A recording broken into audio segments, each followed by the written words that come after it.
Homemade tocino nga pala. Masarap pang baon. Siguradong ikay mapapalamon. Hi guys, it's me, Mose.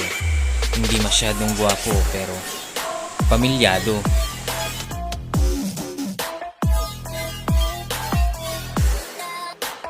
Nag-request ang asawa ko ng tocino kaya priority ko. Pork kasim nga pala ang ginamit ko.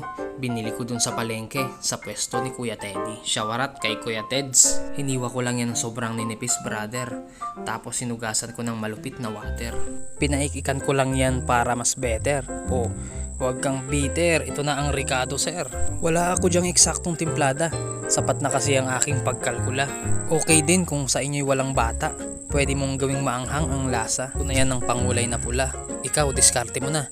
Pangit namang ihanda ang tosinong dilaw o berde. Baka ikay makarate ni kumare. Mekos-mekos ko na pala yan, insan. Kung napapansin nyo, may kamay na maliit.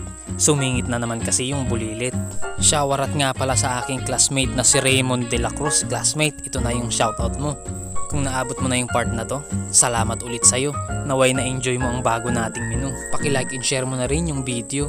At baka kung pwede, i-follow mo na rin ako. Nilagay ko na rin yan sa malinis na lalagyan.